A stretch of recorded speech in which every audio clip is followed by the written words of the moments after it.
Hey everyone, welcome to part 2 of my autism Q&A.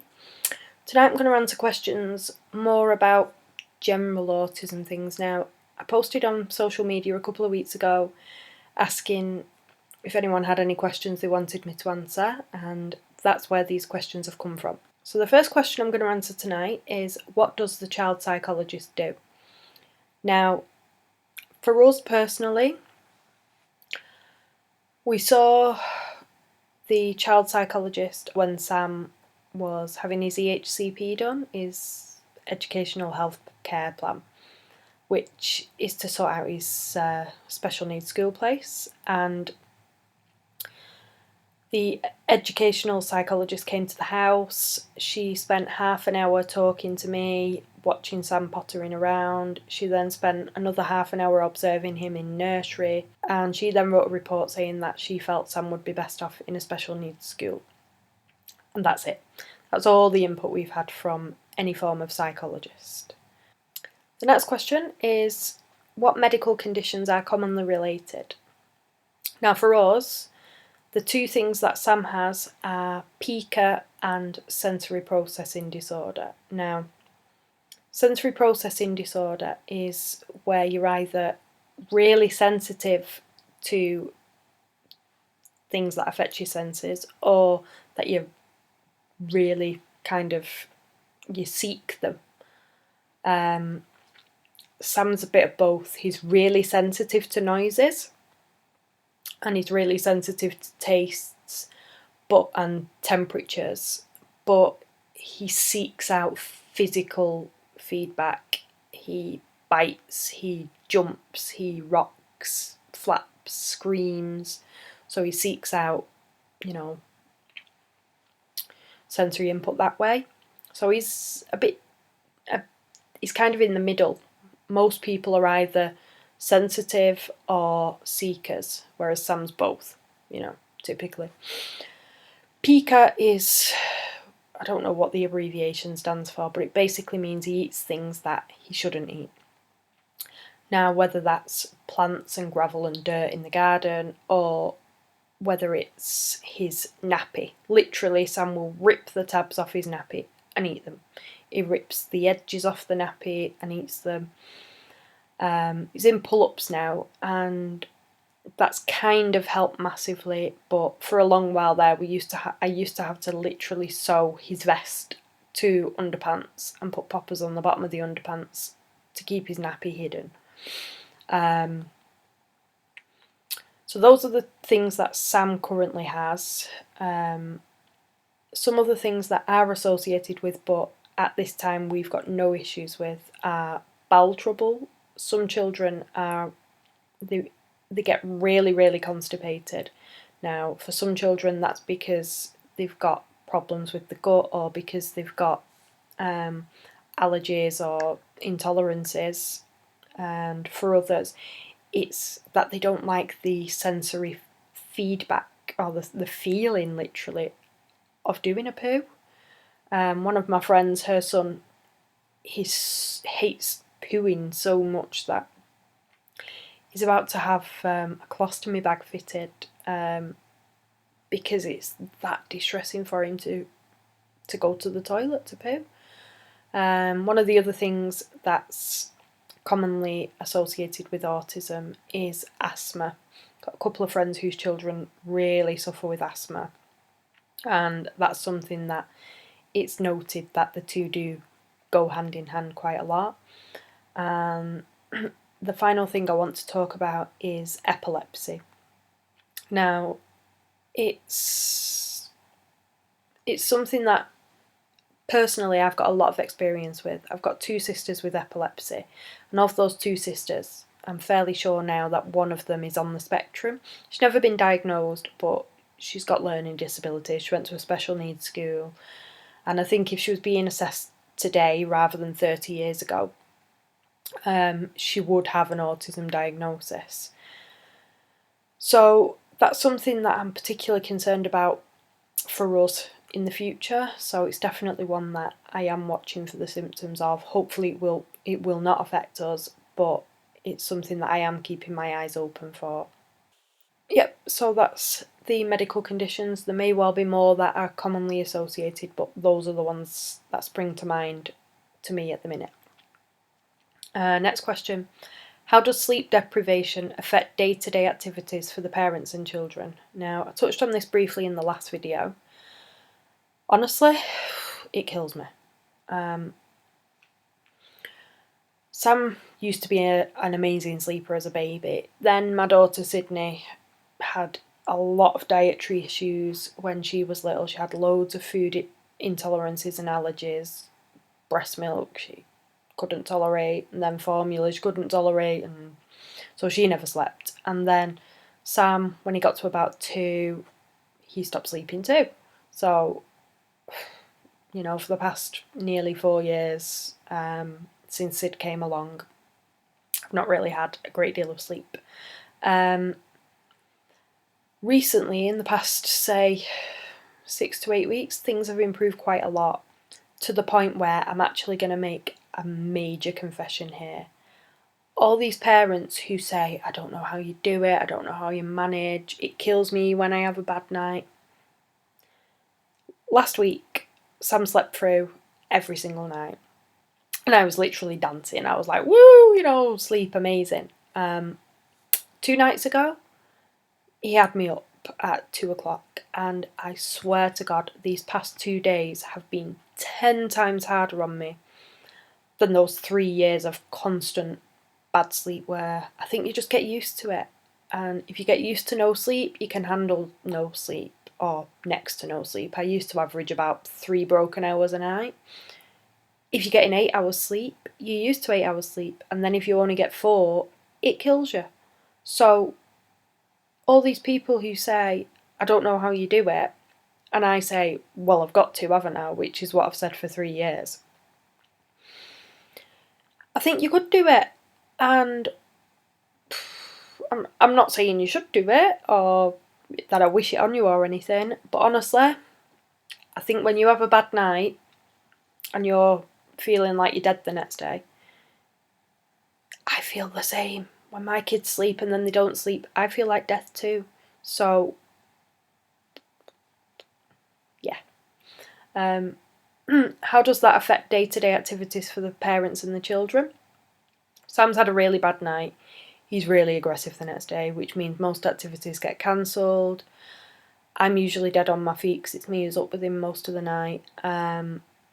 Sometimes I'm literally seeing double and I can't drive the car. That's how tired I am. I have to cancel plans, I have to rain check, I have to ask my husband to do more, whether that's doing the shopping or whatever. The housework doesn't get done, the washing, the ironing, everything else doesn't get done. If it's been a really, really bad night, I'll spend the day on the couch vegetating, I'll be reading a book, not really engaging with the kids. They don't get out as much as they should if I've not been sleeping because I've just not got the energy to do it. So, tempers get frayed, you know, I'm snappy, I'm stressed, I'm impatient, as are the children if they've had a bad night. So it definitely affects us massively as a family. Next question. Once there has been a diagnosis, what then? For us, it was literally a case of in the March, they said, okay, yep, I'm going to give him an autism diagnosis now. You'll get a letter in the post. Bye bye. And then in the May, we received a written report that gave us his autism diagnosis, and that was that. We were already seeing our paediatrician once every 4 months. That's carried on. She's referred us to wherever we've needed to be referred. Our social workers dealt with everything else. We were really, really struggling last summer. I had a lot of health problems. Sam's behaviour was awful at the time. Sid's behaviour was awful. So the social worker applied for respite for us. Now, we applied for that last July, I think it was. And the funding started literally 4 weeks ago. So it took them August, September, October, November, December, January, February. It took them 7 months to sort that out for us. So what that allows us to do. Sam goes off for 5 hours on a Saturday now. He gets picked up on a Saturday morning on a minibus with up to 5 other children, and all the children on the bus have at least one-to-one support. And they go off and do various things. They visit soft play, sensory places, the cinema, parks, fairs, things like that. And while he's off doing that, Sydney can get some time with mummy and daddy. Now that's something Sid doesn't get a great deal of now she's at school. So that's amazing. It means she can do things that she wouldn't get to do otherwise, visiting museums, swimming, shopping, going out for a meal, all things that most families consider normal, but these things are just too much for Sam to handle. So the fact that she can do these things with mum and dad at the same time, it's amazing for her. So I think as a family, we're all really benefiting from that. But that was our social worker who did that. I think our diagnosis was probably irrelevant. It was just the fact that at the time I was literally saying, I need some help. I'm telling you now, please give me some help. Sam was only in nursery 2 hours a day. Sydney still wasn't in school at that point. I was sterilised last July, and then after that, once I'd healed after that, which took longer than it should have done because I had to physically do more than I should have done because of Sam, I then had an awful bad back to the point where I was literally lay on my front for about 3 weeks or something, and that was when we actually asked for help. It got to the point where my husband's got arthritis, so he can't physically handle Sam. If Sam's having a meltdown, he can handle him if Sam's in a great mood, you know, he can feed him his breakfast or whatever, but physically he can't change his nappy, he can't keep him safe if he's having a meltdown, he can't pick him up to move him away from danger.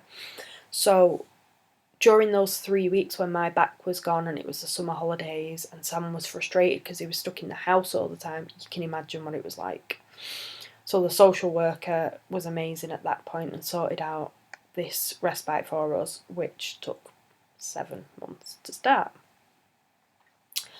Yep, so that's what happened after diagnosis for us. In all honesty, the support was there long before Sam's diagnosis. You just have to know who to ask, and I think that's the key, because they never tell you who to ask, but all the support is there as soon as you're in the system, you know. As soon as you've seen that paediatrician and they've listened to your concerns, if they don't immediately dismiss you, then you should be able to access the support that's out there. You should be able to speak to a social worker to find out what support's available in your area. So if you're struggling, speak to your local children's disabilities team, or even if you just ring social services and say, look, my child's in the process of being diagnosed with a learning disability and I need some support.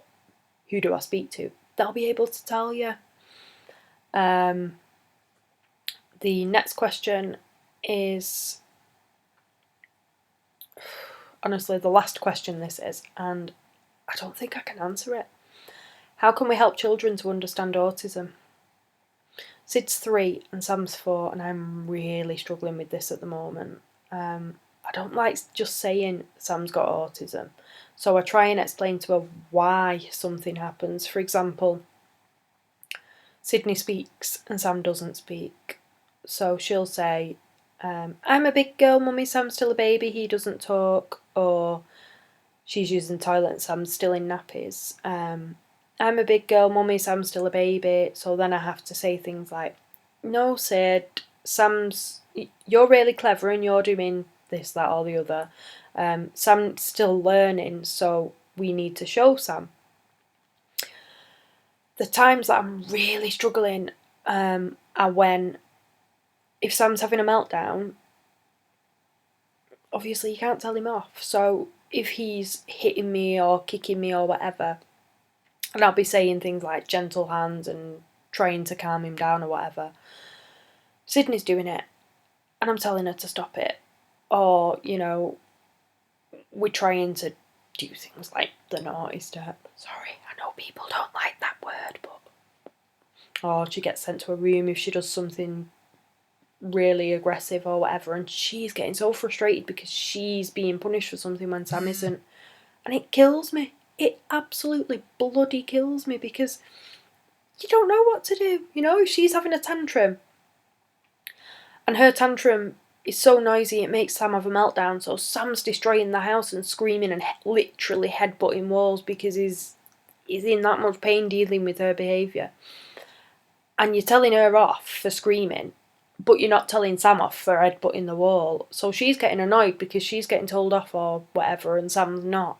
And it's just like a never-ending battle. And honestly, I can't answer that question, but if anyone else can tell me how to help Sydney understand autism, then bloody comment below. That was the last question. So if you've made it this far, thanks for watching, and if you've got any questions that you want me to answer, stick them in the comments box down below. If you've liked this video, then by all means feel free to give it a thumbs up, and if you want to comment or share, then feel free to do that. Thanks for watching. Bye!